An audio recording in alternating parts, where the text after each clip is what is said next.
കേരളത്തിലുള്ളവർ നാടകത്തെ മറക്കുമ്പോൾ ഗൾഫുകാർ നാടകത്തെ നെഞ്ചോട് ചേർക്കുകയാണ്. അവതരണം കൊണ്ടും പരീക്ഷണങ്ങൾ കൊണ്ടും അതിസമ്പന്നമായ ഒരു നാടകക്കാലം.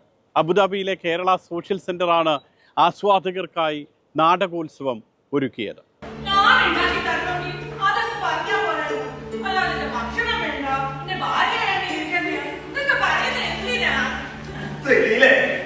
ഇവിടെ എന്തോ ആശയക്കുഴപ്പമുണ്ട്. ഡോക്ടർ ശ്രീജിത്ത് രമണന്റെ സംവിധാനത്തിൽ ശക്തി തിയേറ്റേഴ്സ് അബുദാബി അവതരിപ്പിച്ച അബദ്ധങ്ങളുടെ അയ്യരുകളിയിലാണ് നാടകോത്സവത്തിന് തിരശീല ഉയർന്നത്. വില്യം ഷേക്സ്പിയറുടെ ദ കോമഡി ഓഫ് എറേഴ്സ് എന്ന നാടകത്തെ ആസ്പദമാക്കി ഡോക്ടർ NP ആഷ്ലിയുടേതായിരുന്നു രചന. ഒരു സ്ഥലത്ത് ഒരേ സമയം ഒരേപോലുള്ള രണ്ടു കൂട്ടം ഇരട്ടകൾ ഉണ്ടാകുന്നതിന്റെ രസകരമായ അവതരണമായിരുന്നു നാടകം. അവതരണത്തിലെ പൂർണ്ണതയിൽ ഒന്നിനൊന്ന് മികച്ച നാടകങ്ങൾ കേരള സോഷ്യൽ സെന്ററാണ് ആസ്വാദകർക്ക് മുന്നിൽ എത്തിച്ചത്.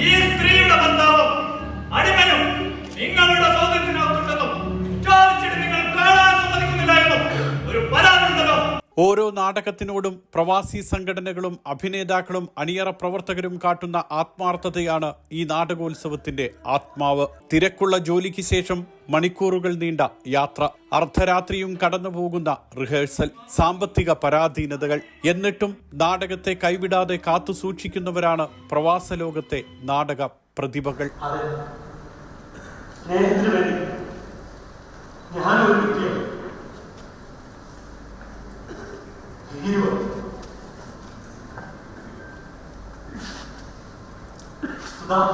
ദ സീക്രട്ടിന്റേതായിരുന്നു നാടകോത്സവത്തിന്റെ രണ്ടാം നാൾ. അബുദാബി പറൂദിസ പ്ലേ ഹൌസിനു വേണ്ടി വൈശാഖ് അന്തിക്കാടാണ് ശക്തമായ നാടകമൊരുക്കിയത്.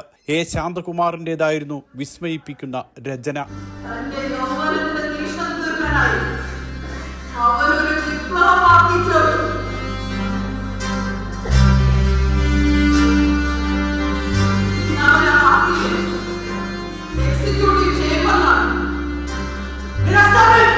മൂന്ന് കഥാപാത്രങ്ങൾ മാത്രം അരങ്ങിലെത്തിയ നാടകം മനുഷ്യന്റെ സ്വകാര്യതയുടെ തലങ്ങളും വ്യാപ്തിയും പങ്കുവച്ചു. അധികാരത്തിന്റെ ദുഷിപ്പും അധിനിവേശത്തിന്റെ അപകടങ്ങളും കൃത്യമായി വ്യാഖ്യാനിച്ചു സിദ്ധാന്തം അഥവാ യുദ്ധാന്തം. എന്താണ് ഉറപ്പ്? ഉറപ്പും ബലഹീനതയൊന്നും എനിക്കറിയില്ല സർ. സംശയമുണ്ടെങ്കിൽ എഴുതി നോക്കാം.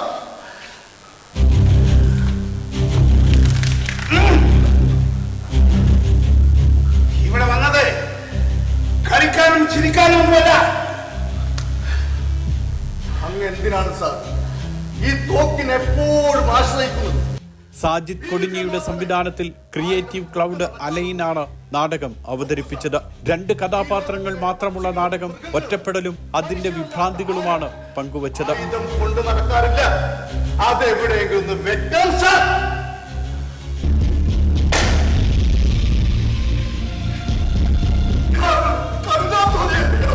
വിവിധ നാടക സമിതികൾ പുതിയ പുതിയ സങ്കേതങ്ങൾ കണ്ടെത്തിക്കൊണ്ട് പല രൂപത്തിലും ഭാവത്തിലും നാം പ്രതീക്ഷിക്കാത്ത തലങ്ങളിലുമാണ് ഇതുവരെ കഴിഞ്ഞ നാടകങ്ങളെല്ലാം തന്നെ അവതരിപ്പിച്ചുകൊണ്ടിരിക്കുന്നത്. കാണികളിൽ നിന്ന് വളരെ നല്ല രീതിയിലുള്ള പ്രോത്സാഹനമാണ് ഓരോ നാടകങ്ങൾക്കും കിട്ടിക്കൊണ്ടിരിക്കുന്നത്. അതിൻ്റെ തെളിവ് തന്നെയാണ് ഓരോ നാടകം കഴിയും തോറും ഈ കേരള സോഷ്യൽ സെൻ്ററിൻ്റെ അങ്കണം തൊട്ടു മുൻപുള്ള ദിവസത്തേക്കാൾ കൂടുതൽ ആളുകൾ തിങ്ങി നിറഞ്ഞുകൊണ്ട് നമുക്ക് ഇവിടെ ഉൾക്കൊള്ളാനാകാത്ത രീതിയിലുള്ള ജനബാഹുല്യം ഓരോ നാടകത്തിലും ഏറിയേറി വരുന്നത്. തീർച്ചയായും കേരള സോഷ്യൽ സെൻറ്റർ ഭരത് മുരളി നാടകോത്സവം വരും വർഷങ്ങളിലും ഇതിനേക്കാൾ ഔന്നത്യത്തിലെത്തും എന്നുള്ള കാര്യത്തിൽ യാതൊരു തർക്കവുമില്ല. ഇത് ഇവിടുത്തെ ഇന്ത്യൻ സമൂഹം അബുദാബി മാത്രമല്ല UAE മറ്റുള്ള എല്ലാ എമിറേറ്റുകളിൽ നിന്നും നാടകത്തിൽ കാണുന്നതിന് വേണ്ടി നിരവധി പേർ വാഹനങ്ങളിലായി എല്ലാ ദിവസവും എത്തിക്കൊണ്ടിരിക്കുകയാണ്. അഭിമന്യു വിനയകുമാറിന്റെ സംവിധാനത്തിൽ ഷാർജ മാസ് അവതരിപ്പിച്ച ഫെമിനിസ്റ്റ് മാനിഫെസ്റ്റോ വേറിട്ട ചിന്തകൾ പങ്കുവച്ചു.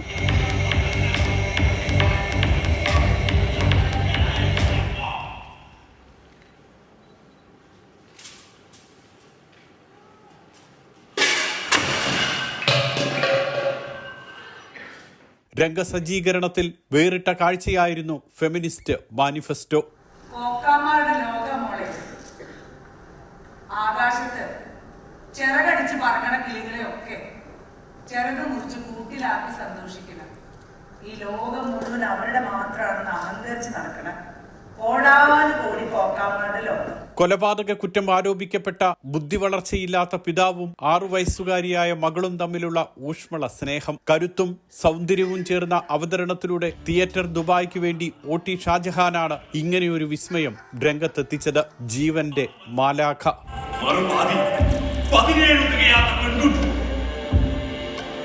സ്ത്രീ ശരീരത്തിൽ ഇത്രയ്ക്കും സൗന്ദര്യം, ഇങ്ങനെ മത്സ്യഗന്ധത്തോടെ ഒരുവൻ ഭൂമിയിൽ ഇവളെ രുചിക്കുന്നതല്ലേ. മൊത്തത്തിൽ 9 നാടകങ്ങളാണ് അരങ്ങേറാനിരിക്കുന്നത്.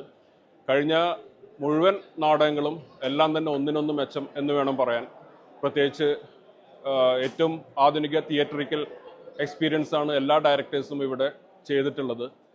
നമ്മൾ മൊത്തത്തിൽ ഈ 9 നാടകങ്ങൾ എടുത്തു നോക്കുമ്പോൾ ഏകദേശം 100ഓളം വരുന്ന അണിയറ, ആരെങ്കിലും അണിയറയിലും പ്രവർത്തിക്കുന്ന പെർഫോമേഴ്സും അതുപോലെ തന്നെ ആർട്ടിസ്റ്റുകളാണ് ഓരോ നാടകങ്ങൾക്കും വേണ്ടിയിട്ട് തയ്യാറായിട്ട് ഇവിടെ മുമ്പോട്ട് വന്നിട്ടുള്ളത്.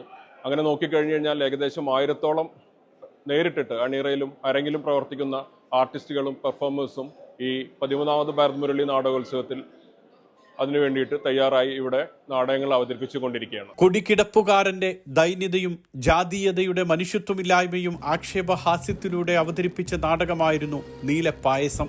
അലൈൻ മലയാളി സമാജത്തിനു വേണ്ടി സലീഷ് പത്മിനി സുബ്രഹ്മണ്യൻ നീലപ്പായസത്തിന്റെ രചനയും സംവിധാനവും നിർവഹിച്ചു. ചീരപ്പറമ്പിൽ കുഞ്ഞിക്കണ്ണൻ എന്ന കുടികിടപ്പുകാരന്റെയും കുടുംബത്തിന്റെയും കഥയിൽ 25ഓളം പേർ അരങ്ങിലും അണിയറയിലുമായി പ്രവർത്തിച്ചു.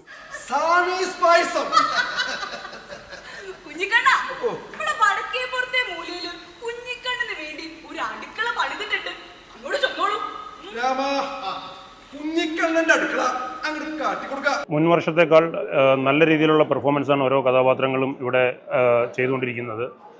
എനിക്ക് തോന്നുന്നത് ജഡ്ജസ് ഈ പ്രാവശ്യം ബുദ്ധിമുട്ടും നല്ലൊരു നടിയോ അല്ല നടനോ സംവിധായകനോ തിരഞ്ഞെടുക്കാനായിട്ട്.